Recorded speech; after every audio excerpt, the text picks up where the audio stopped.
Good morning. It's Tuesday, June 30th, and on your screen is a live view of the Falcon 9 awaiting its 4:10 Eastern Standard Time launch from Cape Canaveral Air Force Station in Florida.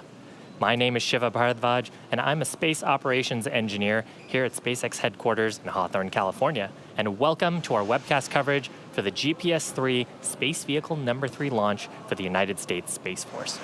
Now, the Global Positioning System, or GPS payload, is one that you're probably familiar with. GPS satellites provide a diverse range of positioning and timing services for both civil and military purposes. Now, the United States has been launching GPS satellites for the last 42 years, and today marks the 75th launch. This launch is also particularly special because it honors the memory of Colonel Thomas Falzerano, commander of the 21st Space Wing, Peterson Air Force Base in Colorado. The Space Force has dedicated this mission to his memory, and we will hear directly from General Raymond and others who knew and worked with him just before we enter into the first coast phase later on in the broadcast. Now, let's take a closer look at the vehicle that will launch the GPS-3 satellite and help us honor the memory of Colonel Thomas Falzerano. On your screen is a view of Space Launch Complex 40 with the Falcon 9, our two-stage liquid-fueled launch vehicle, and it's getting ready for launch. Falcon 9 stands about 230 feet tall, which is greater than the wingspan of a 747 aircraft.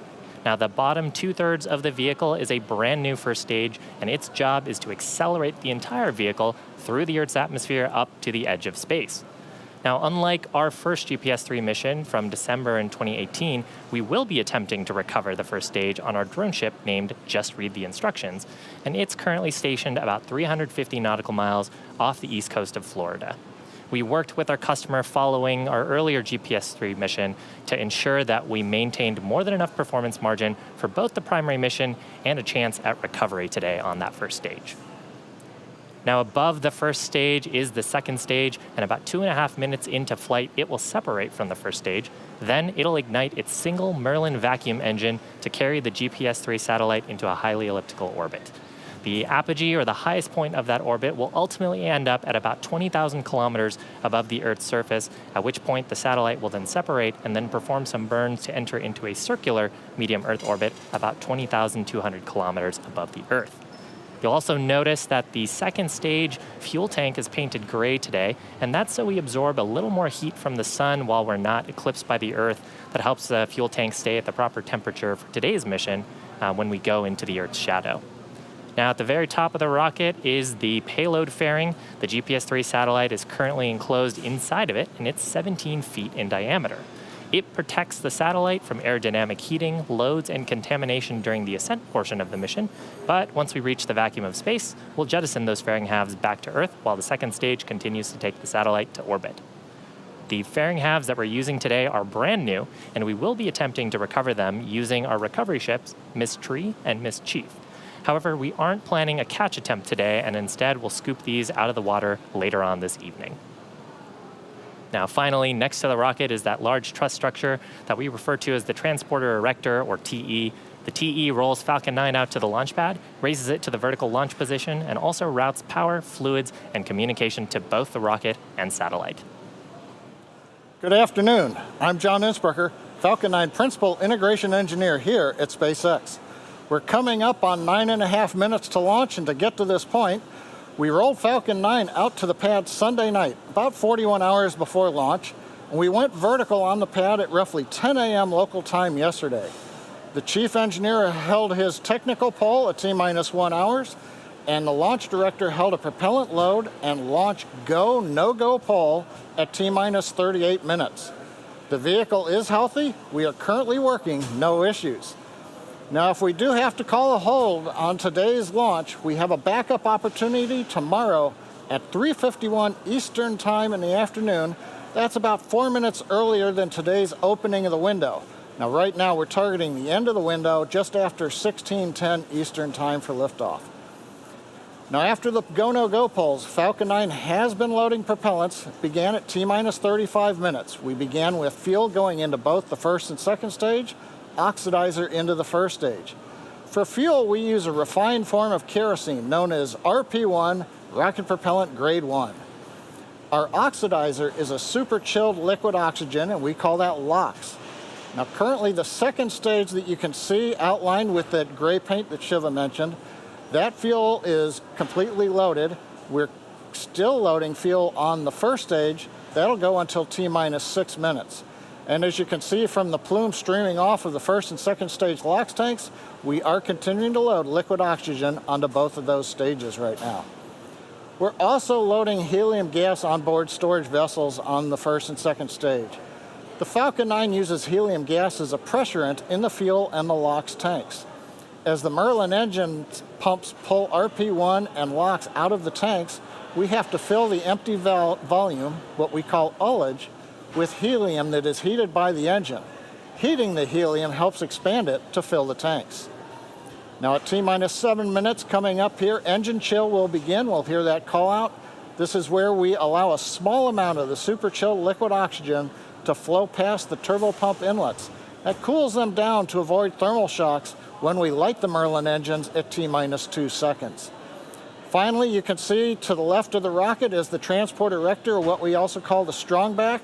That will retract away from the rocket about 2 degrees at T-minus 4 minutes.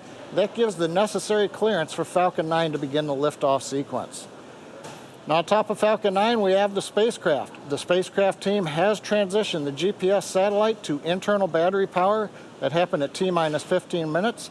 They're working no issues, and there are no further actions required of the satellite before launch. We're launching out of the eastern range, and currently the range is go. They're ready to support. The air and the sea space is clear around us. They've also been launching the balloons for us to help get the weather. The weather from clouds, lightning, electric fields right now is go. What we've been watching is the upper altitude winds. The gradient from one altitude to the other has been borderline where we might exceed the load capability of the Falcon 9.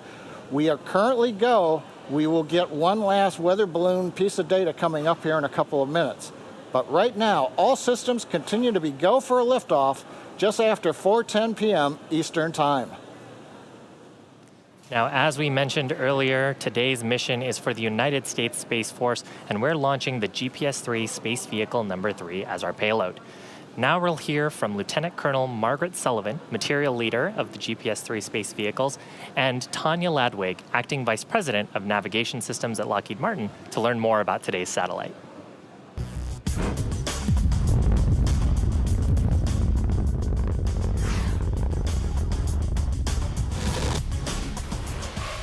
We use GPS every day. Today, everyone has GPS technology in their pocket.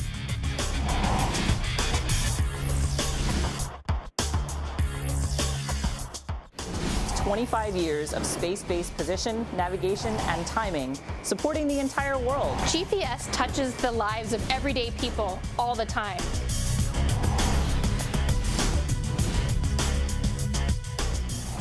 It's changed the way we work, it's changed the way we play, with over 4 billion users worldwide.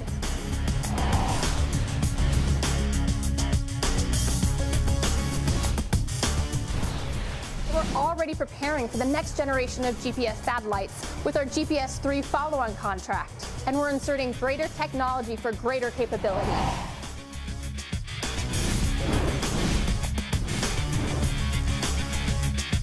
The brand new United States Space Force owns this premier asset and provides this position, navigation, and timing service to everyone.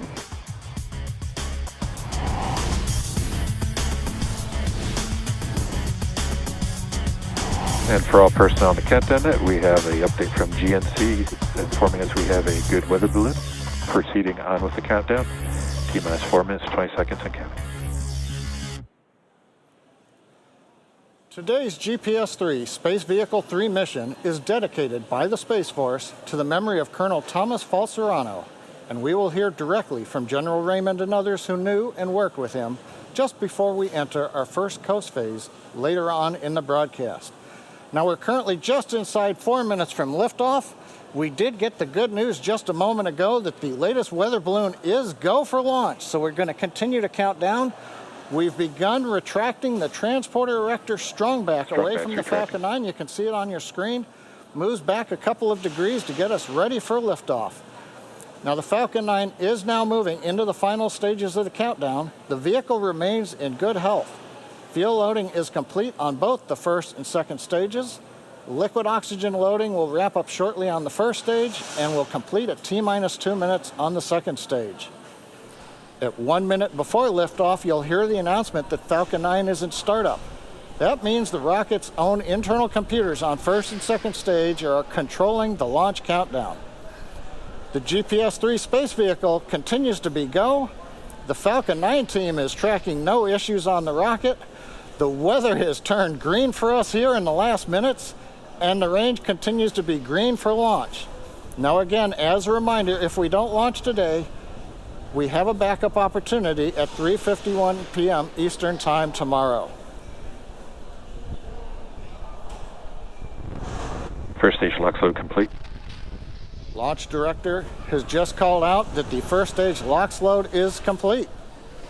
We're now loading just liquid oxygen on the second stage. Approximately half a minute, LOX loading should complete on stage 2.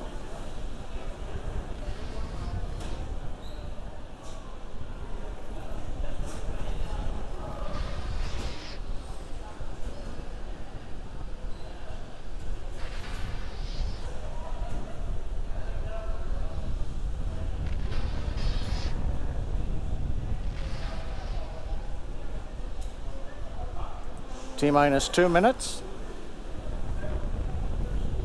That announcement tells us that that chillin that we began at T-minus 7 minutes has lasted long enough.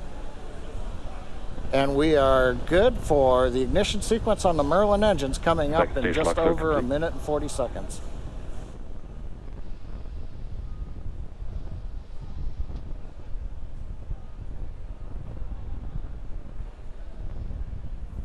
Now coming up in the background, you can see some white plumes coming off of the strongback. Gas close-up started. There's a nice view. We have completed loading the second stage. We're now draining the liquid oxygen out of the plumbing that goes up that structure alongside the rocket. And as we vent off the gas, you get that nice long plume you see there where that humid Florida air meets the ultra-cold gaseous oxygen, condenses, giving you that nice white fog. That's normal for this point in the count.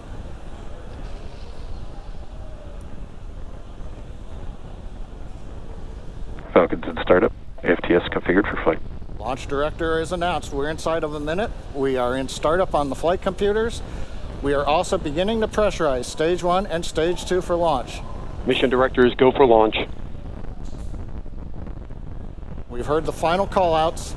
Mission director, launch director are go for launch. So at T-minus 30 seconds coming up, all systems are go for launch of Falcon 9 with GPS-3 space vehicle number 3.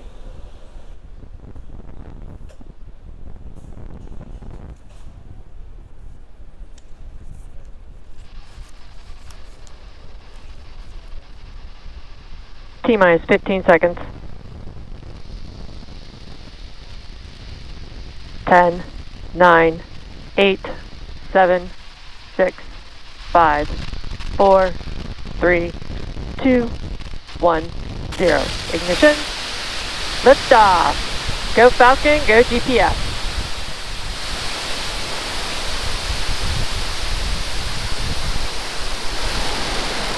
Vehicle is pushing down range. Chamber pressure down.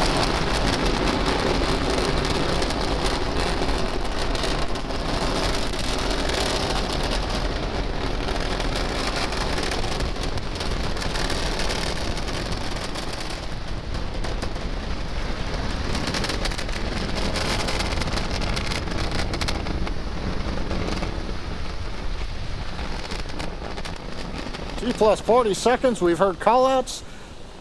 And now we're entering the throttle bucket. We're powering down the Merlin engines to relieve the acceleration as we get ready for the period of maximum dynamic pressure. We're in the throttle bucket. Now we're beginning to power back up.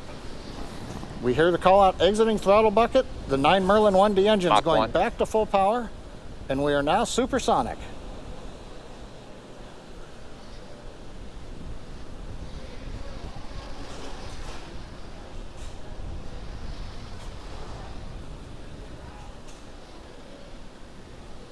Max Q. Guidance engineer calls out max Q, the period of maximum dynamic pressure, or Q, on the vehicle. From this point forward, although we go faster and faster, the thinner atmosphere will put less loads on the airframe of the rocket. Coming up next is chill-in of the upper stage engine. We've got a good trajectory. And back engine chill started. We've begun the chill-in of the upper stage engine. Power on the Merlin 1D engines looks good. Avionics reports everything is nominal.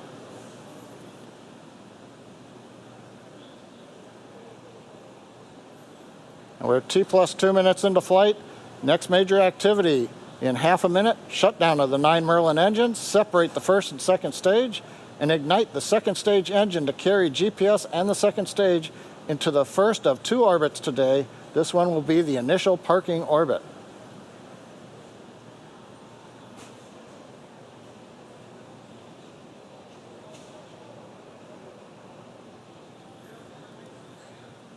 Falcon 9 preparing for MECO.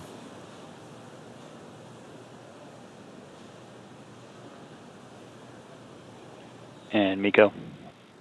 Stage separation confirmed.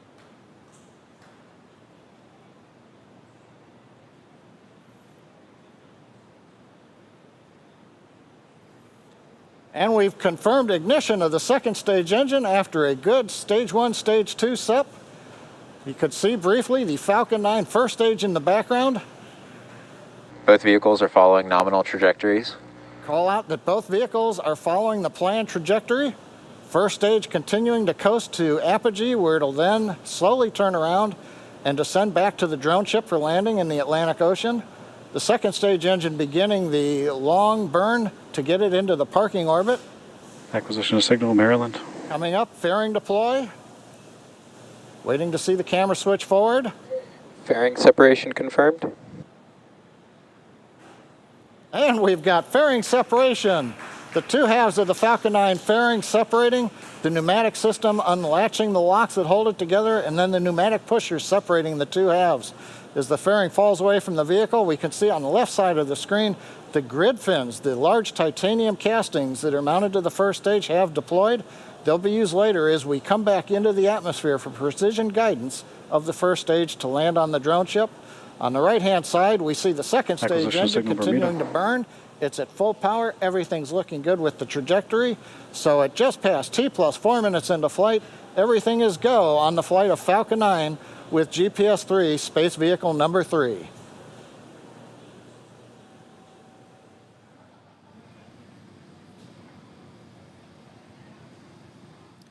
T+4 minutes and 25 seconds into flight. We're currently in the first of 2 planned Merlin vacuum engine burns. Currently looking at the data, the second stage engine burn is nominal. On your left-hand screen, you can see the first stage as it's performing that reorientation that John and I talked about.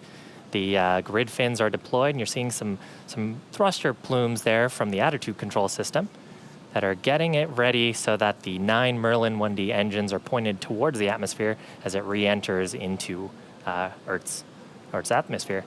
Beautiful views of the planet beneath both the first stage and the second stage. Second stage is continuing into its burn. We're expecting this burn Both to vehicles last continue to about follow nominal trajectories. 5 minutes and 15 seconds. And entry burn will actually begin on the first stage in just about a minute from now. During the entry burn, we'll ignite 3 of the Merlin 1D engines on the first stage. That'll give us a chance to slow down the stage as it ends up re-entering the Earth's atmosphere and reduce the aerodynamic loads as it starts to bite into the thicker parts of the air around our planet. You can see the Merlin vacuum engine on your right-hand screen, the nozzle extension there growing red hot. That's expected. We're really, we have such a long nozzle extension on there to try to get the most performance out of the pressure coming out of the thrust chamber on the second stage engine. So coming up here in about 15 seconds is entry burn. Watch for that on your left-hand screen. That'll ignite 3 of the Merlin 1D engines while second stage continues to burn towards that elliptical orbit with the GPS vehicle on board. Stage 1 FTS is saved.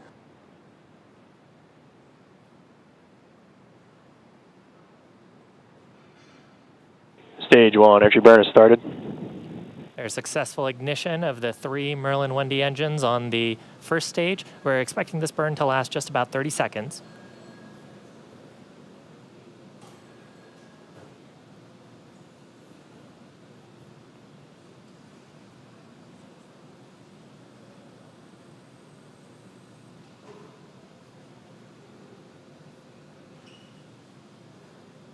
Stage 1, entry burn, shutdown.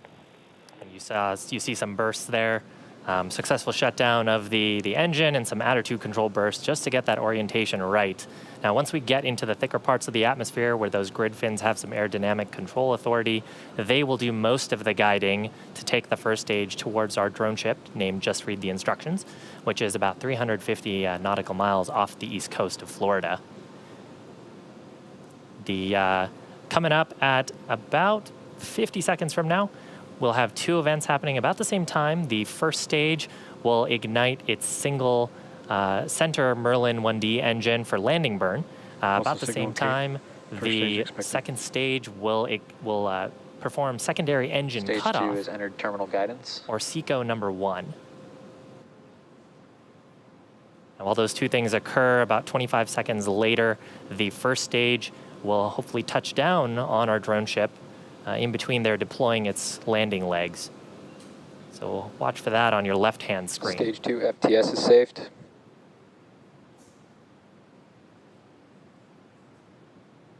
Drone ship, AOS. Stage 1, landing burn is starting. Ignition of that center Merlin engine on the first stage. SECO 1. Successful confirmation of shutdown of the Merlin vacuum engine. The guidance engineer is evaluating the orbit of the second stage now. Nominal parking orbit. Nominal parking orbit, Landing that's legs exactly are what we want to deployed. hear. Landing leg deployment looks like right down the center. And looks stage like 1 a is successful landed. landing. Recovery operators move into I see a first stage. 11.100 on Excellent. UTM 9. So that, we first flew Falcon 9 10 years ago, actually this month. Since then, it's completed 88 missions, and now the most flown operational rocket in the United States. This mission completed its first landing, and hopefully we'll have many more to come. Stage 2 expected. The vehicle is now, we're actually going to enter into our first coast phase, now that we know that the second stage is in a successful parking orbit. That coast phase will last about 54 minutes and will end with our second stage relight at about T+1 hour and 3 minutes. We're going to come back shortly before that to cover the second engine start, number 2. Now, as we had mentioned earlier, today's mission is dedicated by the Space Force to the memory of Colonel Thomas Falzerano, commander of the 21st Space Wing at Peterson Air Force Base in Colorado. As a leader of the Air Force's 5th largest wing, he commanded a workforce of approximately 4,300 space professionals worldwide. We'll now hear from General Raymond and a number of Colonel Falzerano's colleagues in the Air Force and Space Force about the impact he had on all those he worked with. I can think of no better way to honor Colonel Tom Falzerano and his family than with today's launch of our 3rd GPS-3 satellite from Cape Canaveral. As a former commander of the 45th Operations Group, Tom not only understood the critical importance of our launch capabilities here on the Eastern Range, but he dedicated his entire military career to ensure our nation's space capabilities like GPS continue to fuel our modern way of life and our modern way of war. Tom was an incredible officer, leader, father, and friend who made a difference. He was in his prime as he led the 21st Space Wing at Peterson Air Force Base at such a critical point in our nation's history.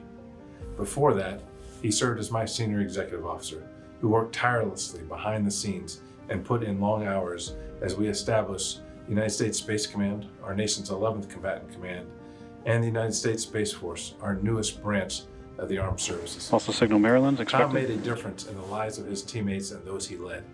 He will always be remembered for caring for his people while taking care of the mission. Tom had that unique gift of connecting with everyone he came in contact with. He always had a smile and a word of encouragement, no matter how demanding the situation was. Tom made a difference in the lives of his family. No one loved family more than he did. And in fact, Tom made us all feel like we were part of his family. As we watch today's Falcon 9 soar high into space, let Tom's legacy be a reminder for all of us to to make a difference every single day, and how our greatest legacy is found in the relationships and the investments we make in the people around us. My sincere thanks to SpaceX, the 45th Space Wing, and the entire launch team for honoring Tom's legacy. Nobody knew how much the United States and our international allies rely on space capabilities every minute of every day more than Colonel Tom Falzarano. Tom took his mission responsibilities very seriously, but he was passionate about developing and taking care of the people under his command. Although we lost him well before his time, his outstanding legacy will live on through the air and space professionals he led and mentored during his 26-year career. For Tom's family, and in honor of his memory, on behalf of the 6,000 professionals of the Space and Missile Systems Center, we will continue to protect and defend the global commons of space and continue to mentor our people, which he so clearly cherished. Today's launch is dedicated to a warrior, a husband, a father, a friend, an American hero, and a man whose example and leadership will continue to influence our Air and Space Force well into the future. We're dedicating today's launch to Colonel Thomas Falzarano, who was the commander of the U.S. Space Force's 21st Space Wing when he tragically passed away a few weeks ago. In a way, dedicating this GPS-3 launch to Tom is wholly appropriate, as this next-generation satellite provides navigational guidance to the nation and the world. So did Tom provide lasting guidance and inspiration to all those he led and served with. It has been our great privilege to have known and served with Tom Falzarano, and we are proud to dedicate this launch to him. Colonel Falzarano was a strong, steady leader who was an instant friend to everyone he met. He built lasting connections everywhere he went, and he cared intensely about everyone. Here at the 21st Space Wing, we miss him every day, but we'll honor him and continue our mission. Strength and preparedness always. Colonel Falzarano led us by example to give of ourselves completely and compassionately. He taught us what it is to be built to last, to ensure what we build today will outlive us and last for those who come after us. As we reach again to the stars, let us strive even higher to be built to last. It's only fitting this launch today be dedicated to Colonel Tom Falzarano, a great American hero. On behalf of the 50th Space Wing and the men and women of Schriever Air Force Base, thank you for your service, thank you for your sacrifice, and most importantly, thank you for your partnership over the course of the last year. Colonel Falzarano, teammate, leader, wingman, guide. Much like the GPS, you get people to where they ought to be. Proud to have served with you. Colonel Tom Falzarano was a true friend of the 30th Space Wing and a personal friend of mine. I've known Tom for over 20 years when he and I were captains together at the 564th Missile Squadron in Great Falls, Montana.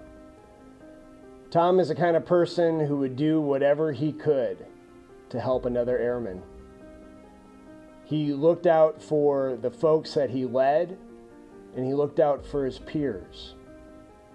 And it was my privilege for the time that we were serving as wing commanders together to serve next to him. Chief? Sir, I had the pleasure of working with Colonel Falzarano as a teammate in Air Force Space Command headquarters. Consummate professional, consummate leader. You're missed, sir. We're gonna miss you, Tom. It is so fitting that we as an Air and Space Force remember Colonel Tom Falzarano with his GPS launch. Tom spent a lot of time in Florida, and in particular, as the 45th Operations Group Commander, he sat on crew for many of our nation's most important launches. Tom was truly a people person who loved his airmen and enjoyed hearing their stories. He was caring and kind to everyone he met and always found time to brag about his family. To Stacy and the children, it is our honor to represent the 14,000 men and women of Team Buckley and honor Tom for his leadership and service to this nation. For many of us who personally knew him, we'll light a cigar in his honor after a successful launch. Here's a toast.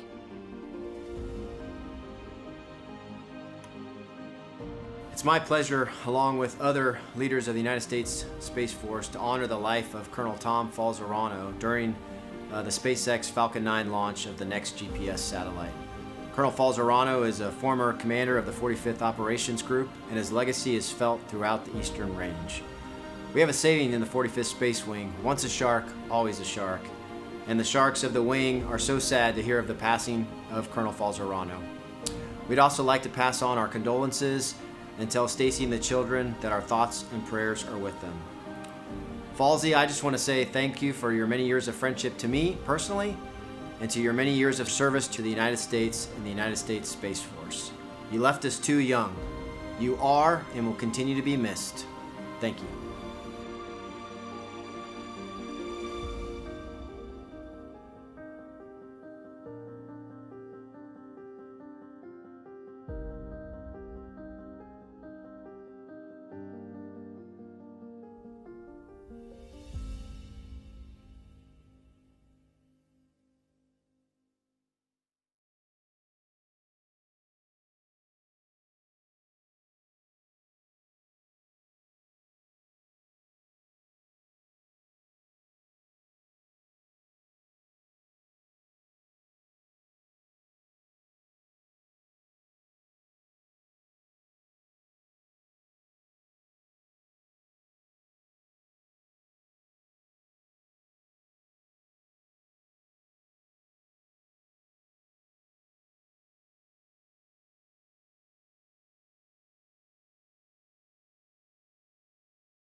Loss of signal, good delay expected.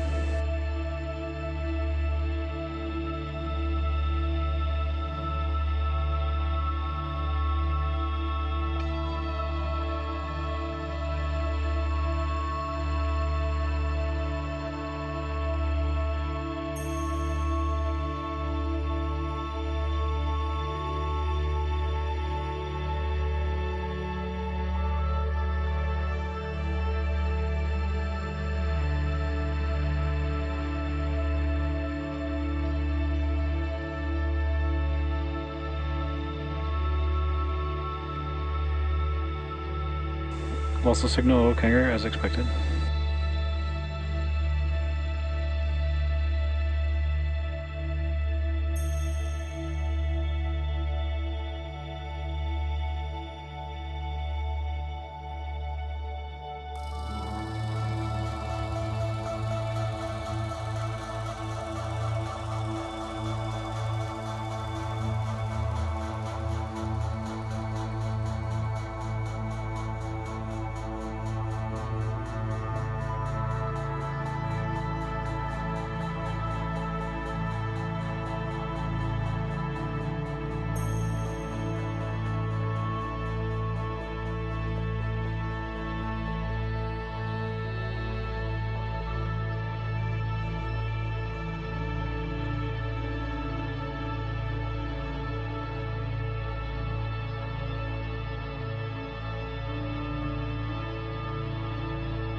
Acquisition signal reef.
Lost the signal, Diego Garcia, as expected.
AOS Tasmania.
MVAC engine chill started.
Welcome back to the webcast of the Falcon 9 mission carrying GPS-3, Space Vehicle number 3 for the U.S. Space Force. Now, if you're just joining us, we had a smooth liftoff at 4:10 p.m. Eastern Time, followed by separation of the first and second stages. We then had a successful burn of the second stage Merlin vacuum engine, and that placed us in the desired parking orbit. You can see on the screen, we're currently 422 kilometers up. We're passing south of Australia right now. Our next major event coming up in just 30 seconds is the second start of the upper stage engine called SES-2. Currently, from the orbit graphic, we are receiving data through our ground station in Tasmania. Second stage is firing settling pulses using cold gas. Make sure propellants are at the top of the inlets of the pump, ready to light that engine.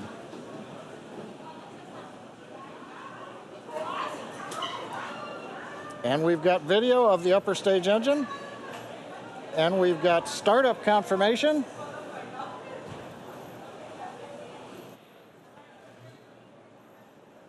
Propulsion confirms we are up on power on the MVAC-D engine.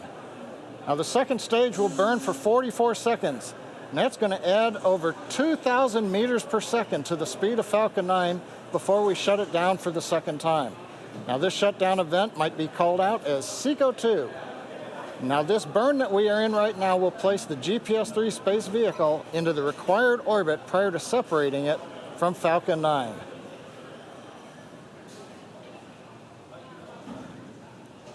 Views coming to you from 2 cameras on the bottom of the second stage as we switch back and forth so that we can see both sides of the engine. We've got shutdown, waiting for orbit confirmation.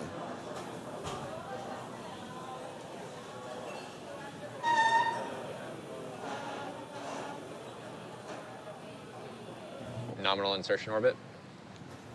And it was kind of faint in the background, but if you heard it, we have confirmation that the second stage is in a good orbit. This is the one we needed to get to place the GPS-3 satellite into its transfer. We're now going to head into a second coast phase with the GPS satellite still attached to the second stage. Now the plan is to deploy the GPS satellite in about 24 minutes. Now this wait period is caused by a couple of requirements. First, the second stage begins a slow spin that will provide stability to the GPS satellite when it separates, so it gives it a slow spin. Second, we also have to wait until the GPS satellite itself is in view of 2 Air Force ground stations, one in Hawaii and one in California. So those steps will be met at T plus 1 hour and 29 minutes, and that is when the separation of GPS from stage 2 is planned. So I'm going to pause commentary now during this coast, but we will come back for separation in about 23 minutes at T plus 1 hour, 28 minutes, and 30 seconds.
What's the signal Tasmania is expected?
Acquisition of signal, Hawaii.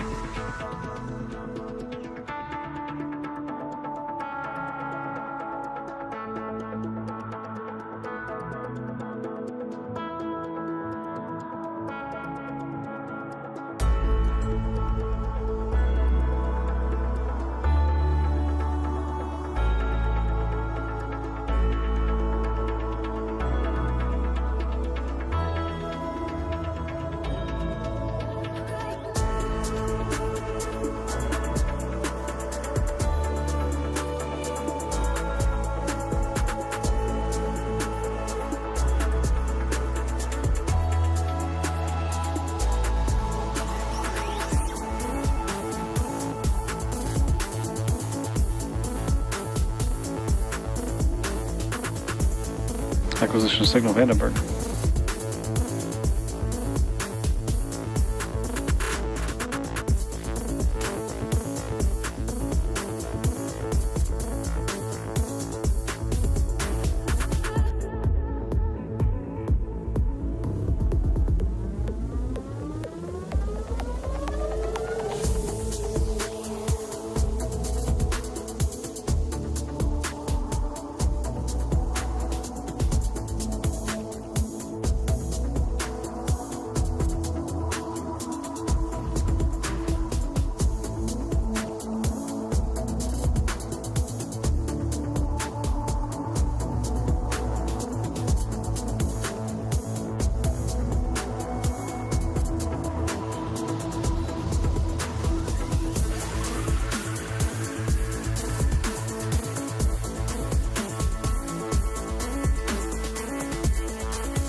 Acquisition is signal, South Texas.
Welcome back to our launch coverage of the GPS-3 Space Vehicle number 3 mission for the United States Space Force.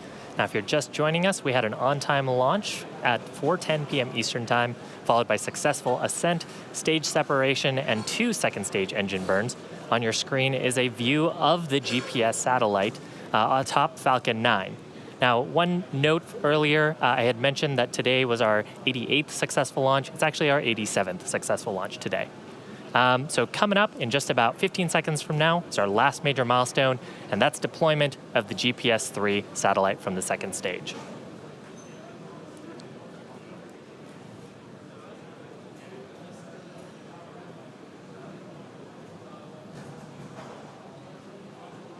Payload separation confirmed. And successful confirmation of the spacecraft continuing on to perform its mission. From here, the satellite will undergo some activation checks and perform burns to raise into a circular orbit about 20,200 kilometers above the Earth's surface. And with that, that's actually going to complete our primary mission. Now, another note, if you were watching our webcast earlier, we accomplished another recovery objective today, and that is successful securing of both the fairing halves that we jettisoned early on in the mission. So we'll have those for use on a future mission. And that's going to bring our webcast coverage to a close. Great view looking at the GPS satellite moving away from the Falcon 9 second stage.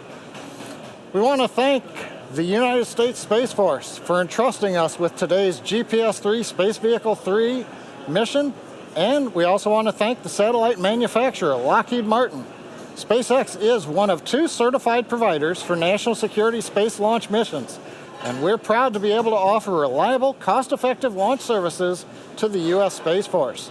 We look forward to the additional GPS missions we will be supporting in the future. I also want to give out a special thanks to the 45th Space Wing for the range support out of the Eastern Range today. And finally, with this last view, watching GPS-3 satellite number 3 drifting away in the distance, we want to thank all of you, our viewers, for tuning in, and have a good day.